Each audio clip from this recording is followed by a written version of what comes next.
Autoritetet qendrore dhe vendore janë vënë në gatishmëri të lartë për shkak të motit problematik që pritet të godasë vendin që nga ora 01 e mëngjesit të së dielës. Në një takim koordinues të zhvilluar në Agjencinë Kombëtare të Mbrojtjes Civile, zëvendës kryeministrja dhe ministra e Infrastrukturës dhe Energjisë Belinda Balluku paralajmëroi agravim të situatës sidomos në zonat veriore dhe verilindore, ku rreshtet pritet të kenë intensitet të lartë dhe kozjatje deri në 48 orë.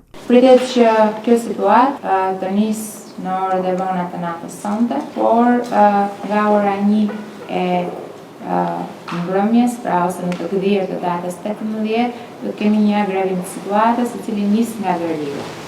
Për këtë arsye ju bëjmë dije se duhet nisur nga data 11 nëntor, Korporata Elektroenergjetike Shqiptare ka filluar që të ulë nivelet në basenin e Komanit dhe basenin e Vallt të Tejës. E jugut, por më shumë në zonën e Himarës dhe të Sarandës, ndërkohë që për sa i përket zonës së Fierit dhe zonës të Vlorës, dy zona gjithashtu sensitive për sa i përket përmbytjeve për shkak edhe të shtratit Vjosës, duket që intensiteti do të jetë më i ulët. Ministrat e mbrojtjes, bujqësisë dhe përfaqësues të emergjencave civile prezantuan masat që janë vënë në funksion në të gjithë territorin.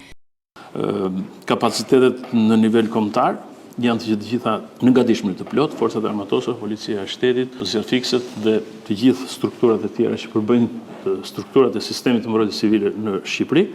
Në zbatim të planit emergjencave civile, edhe strukturat që lidhen me bazën mbështetëse për popullsinë, rezervat e shtetit janë po ashtu në gatishmëri në rast nevoje për të ardhur në mbështetje të çdo shqetësimi që mund të ketë popullsia në terren. Nuk do lëmë asnjë bashki vetëm përkundrejt këtij rreziku.